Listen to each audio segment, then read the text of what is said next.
नमस्कार दोस्तों, आज की इस रोमांचक कहानी में आप सभी का स्वागत है।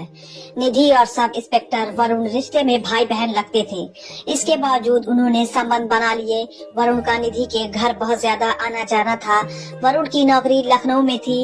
निधि उत्तर प्रदेश के जिला फतेहपुर की रहने वाले हरी सिंह की बेटी थी। हरी सिंह पक्का शराबी था।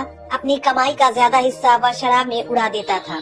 बाप की देखा देखी बड़े बेटे को भी शराब का शौक लग गया। जैसा बाप वैसा बेटा। रामू कुछ करता भी नहीं था। निधि बड़ी हुई तो हरी सिंह को उसकी शादी की चिंता हुई। उसके पास कोई खास जमा पूंजी तो नहीं थी, इसलिए वह इस तरह का लड़का चाहता था जहां ज्यादा दान दहेज न देना पड़े। उसने तलाश शुरू की तो जल्द ही उसे कानपुर शहर में किराए पर रहने वाला नरेंद्र सिंह मिल गया। नरेंद्र सिंह शहर के मशहूर होटल लिटिल में वेटर था। हरी सिंह को नरेंद्र पसंद आ गया। उसके बाद अपनी हैसियत के हिसाब से लेन देन करके उसने निधि की शादी नरेंद्र सिंह के साथ कर दी। निधि जैसी खूबसूरत पत्नी पाकर नरेंद्र बेहद खुश था। हंसी खुशी से समय गुजारने लगा। लेकिन समय के साथ निधि 2 बेटों की माँ बनी। बच्चे होने के बाद खर्चे तो बढ़ गया, जबकि आमदनी वही रही। नरेंद्र को 5,000 वेतन मिलता था, जिसमें से 2,000 किराए के निकल जाते थे। 1,000-1,500 रुपए निधि के फैशन पर खर्च हो जाते थे। बाकी बचे रुपयों में घर चलाना मुश्किल हो जाता था। इसलिए घर में हमेशा तंगी बनी रहती थी। पैसों को लेकर अक्सर नरेंद्र और निधि में लड़ाई झगड़ा होता रहता था। रोज रोज की लड़ाई और अधिक कमाई के चक्कर में नरेंद्र ने निधि की ओर ध्यान देना बंद कर दिया। पत्नी की चिक चिक की वजह से वह तनाव में भी रहने लगा। इस सब से छुटकारा पाने के लिए वह शराब पीने लगा। संयोग से इस बीच नरेंद्र के घर उसके बड़े भाई के चचेरे साले यानी निधि के जेठानी प्रीति के चचेरे भाई वरुण सिंह का आना जाना शुरू हुआ। वरुण सिंह अपने परिवार के साथ लखनऊ में रहता था। वह हेड कांस्टेबल था, लेकिन प्रमोशन से सब इंस्पेक्टर हो गया था। निधि वरुण की मीठी मीठी बातों और अच्छे व्यवहार से काफी प्रभावित थी। एक तरह से नीलम उसकी बहन थी, लेकिन 2 बच्चों की माँ होने के बावजूद निधि की दृष्टि और सुंदरता ऐसी थी कि किसी भी पुरुष की नीयत खराब हो सकती थी। शायद यही वजह थी कि भाई लगने के बावजूद वरुण की भी नीयत उस पर खराब हो गई थी। घर आने जाने से वरुण सिंह को नीलम की परेशानियों का पता चल ही गया था, इसलिए उस तक पहुंचने के लिए वह उसकी परेशानियों का फायदा उठाते हुए हर तरह से मदद करने लगा। निधि जब भी उससे पैसा मांगती वह बिना ना नुकुर किए दे देता। अगर कभी नरेंद्र पैसा मांग लेता तो वह उसे भी दे देता। नरेंद्र भले ही वरुण की मन की बात से अनजान था, लेकिन निधि सब जानती थी। वह जान गई थी कि नरेंद्र उस पर इतना क्यों मेहरबान है। उसकी नजरों से उसने उसके दिल की बात जान ली थी। एक तो निधि को पति का सुख उस तरह नहीं मिल रहा था जिस तरह मिलना चाहिए था। दूसरे वरुण अब उसकी जरूरत बन गया था, इसलिए उस जाल में फंसाए रखने के लिए निधि उससे हंसी मजाक ही नहीं करने लगी, बल्कि उसके करीब भी आने लगी थी। आस पड़ोस में सभी लोगों को उसने यही बता रखा था कि यह उसके जेठानी का भाई है, इसलिए निधि को लगता था कि उसके आने जाने पर कोई शक नहीं करेगा। निधि की मौन सहमति पाकर एक दिन उसे घर में अकेली पाकर वरुण ने उसका हाथ पकड़ लिया। बनावटी ना नौकर के बाद उसने वरुण को अपने आप को सौंप दिया। वरुण से उसे जो सुख मिला उसने रिश्तों की मर्यादा को भुला दिया। इसके बाद निधि और वरुण जब भी मौका पाते एक हो जाते। निधि को वरुण के साथ संबंध बनाने में कुछ ज्यादा ही आनंद आता था, इसलिए वह उसका भरपूर सहयोग करने लगी थी। कभी कभी तो वरुण से मिलने वाले सुख के लिए वह बच्चों को बहाने से घर के बाहर भी भेज देती थी। कुछ सालों तक तो उनका यह संबंध लोगों की नजरों से छिपा रहा, लेकिन वरुण का नरेंद्र के घर अक्सर आना और घंटों पड़े रहना लोगों को खटकने लगा। निधि और उसके सब इंस्पेक्टर भाई के हाव भाव और कार्यशैली से लोगों को विश्वास हो गया कि उनके बीच कुछ तो है। वरुण बेहद चालाकी से काम ले रहा था। वह जब भी नरेंद्र की मौजूदगी में आता काफी गंभीर बना रहता। वह इस बात की भनक तक न होने देता कि उसके और निधि के बीच कुछ चल रहा है। तब वह पूरी तरह से गंभीर बना रहता, लेकिन एकांत मिलते ही वह रिश्तेदार के बजाय निधि का प्रेमी बन जाता। जब मामला कुछ ज्यादा ही बढ़ गया तो पड़ोसियों ने नरेंद्र का कान भरना शुरू किया। उसने अतीत में झांका तो उसे भी संदेह हुआ।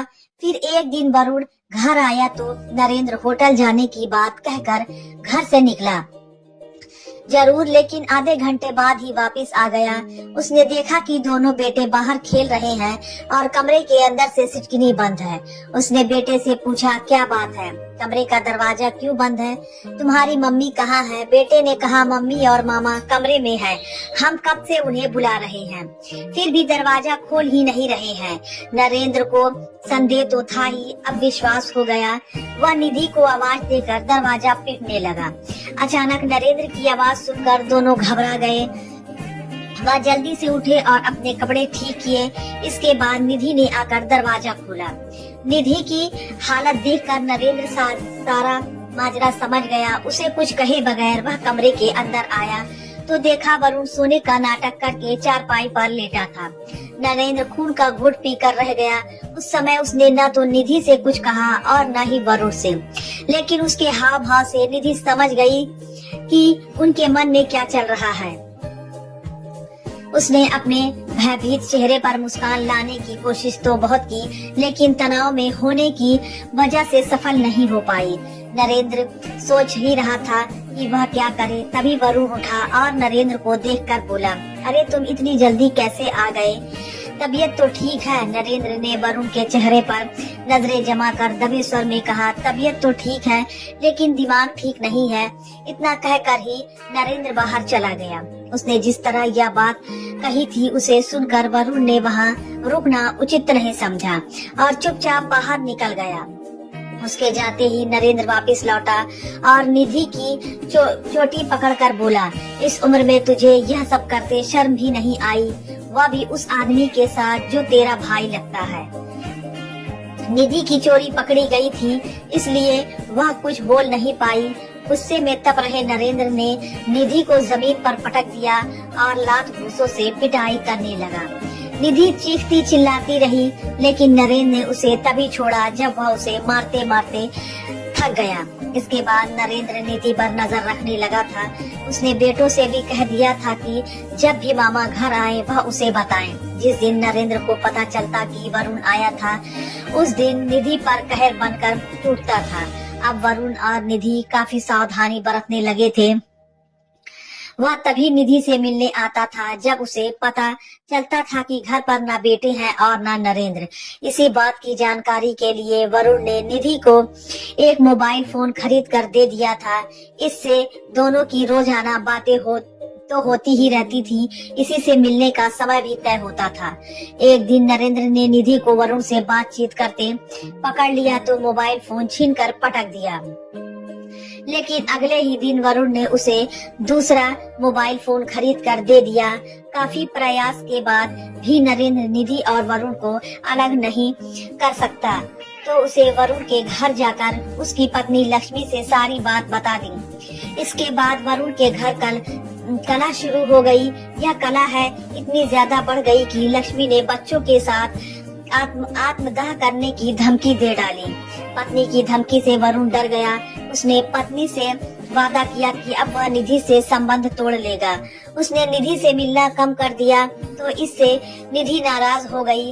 इधर उसने पैसों की मांग भी अधिक कर दी थी, जिसे वरुण को परेशानी होने लगी थी।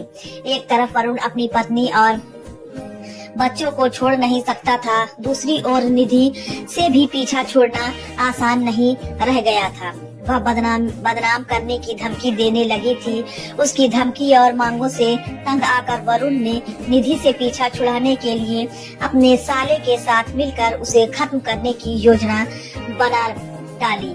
सहयोग से इस बीच निधि ने बच्चों की ड्रेस, फीस, कापी किताब और घर के खर्च के लिए वरुण से 10,000 रुपए मांगे। वरुण ने कहा कि पैसों का इंतजाम होने पर वह उसे फोन से बता देगा। एक शाम 4 बजे वरुण ने निधि को फोन किया कि पैसों का इंतजाम हो गया है, वह आकर पैसे ले ले। फोन पर बात होने के बाद निधि ने बेटों से कहा कि वह उनकी ड्रेस लेने दर्जी के पास जा रही है और उधर से ही वह घर का सामान भी लेती आएगी। निधि चौराहे पर पहुंची तो वरुण अपने साले के साथ कार में बैठा था। निधि को भी उसने कार में बैठा लिया। कार चल पड़ी तो निधि ने वरुण से पैसे मांगे, लेकिन उसने पैसे देने से मना कर दिया। तब निधि नाराज होकर उसे बदनाम करने की धमकी देने लगे।